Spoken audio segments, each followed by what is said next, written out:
From JBS Studios in Greater New York, this is the JBS News Update with Teisha Bader. I'm Teisha Bader with the JBS News Update for Tuesday, May the 2nd, 2017. Israel celebrated its 69th Independence Day today. Last night, Israelis made the transition from mourning its fallen on Yom HaZikaron Memorial Day to Yom HaAtzmaut Independence Day with the official torch lighting ceremony on Mount Herzl in Jerusalem. Torches were lit by individuals across the spectrum of Israeli society, including veteran singer Yoram Gaon and head of the Department of General Surgery at Hadassah Medical Center, Arab Israeli Dr. Eid Ahmed, Birthright Chairman Michael Steinhardt, and for the first time this year, a representative of diaspora Jewry, Simon Wiesenthal Center Dean and founder Rabbi Marvin Heyer. And fireworks displays were seen across the country last night, including a spectacular show in Tel Aviv. Events today included the annual flyover of Israel's Air Force, which this year included the newly acquired American F-35 fighter jet, the Adir. Israeli Prime Minister Benjamin Netanyahu released a video for Yom HaAtzmaut expressing hope and pride for the State of Israel and the Jewish people. Regards from Jerusalem on Israel's Independence Day. 69 years ago, the State of Israel was founded. It was a moment of triumph for our people. We had been scattered around the world for millennia, and then we returned to our ancient homeland to build a safe haven where we could live and thrive.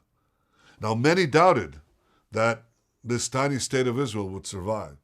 We were surrounded by hostile enemies who attacked us again and again.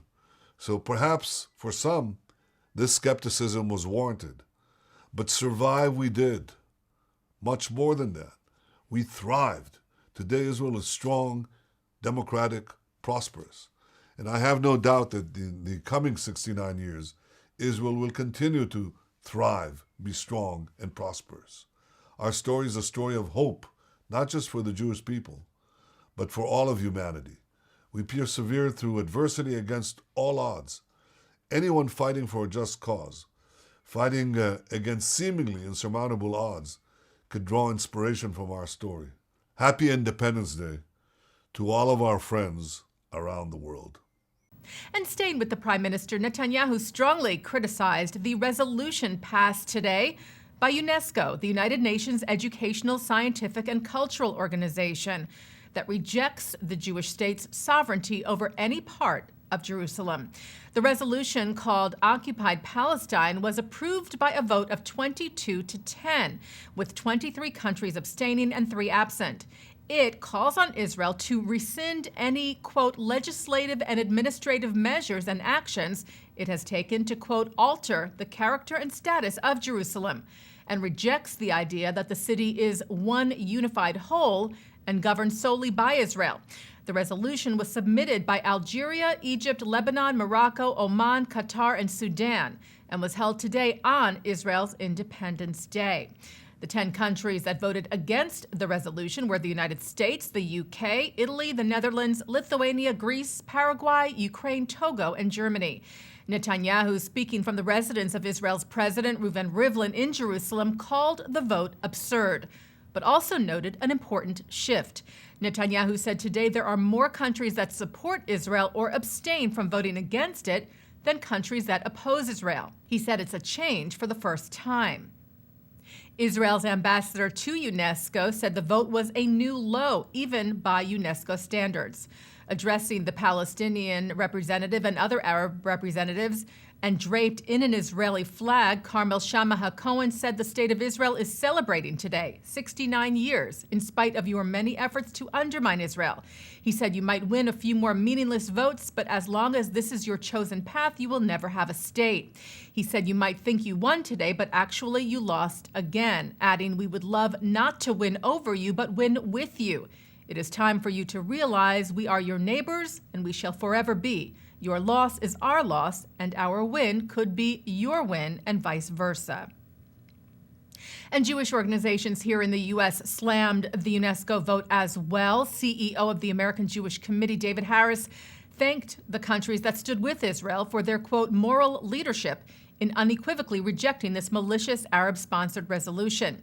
Harris said this misguided strategy undermines the UNESCO mission and does nothing to advance the peace that the Palestinians continue to assert they desire. B'nai B'rith International's president Gary Saltzman and CEO Daniel Mariashin said this vote reflects the bias within the UN system itself. If there is to be any move toward resolving the conflict in the region, change needs to begin immediately in the international community, as reflected in these votes. And just ahead of the vote, the leaders of the Conference of Presidents of major American Jewish organizations, Stephen Greenberg and Malcolm Hoenlein, called on UNESCO's executive board to reject the resolution, calling it outrageous. They said yesterday such a resolution by a United Nations body targeting any country in the world other than Israel would never see the light of day. And as is held every year on Israel's Independence Day, the International Bible Quiz took place tonight in Jerusalem. And for the first time in 30 years, it was won by a student from a secular, not religious school in Israel.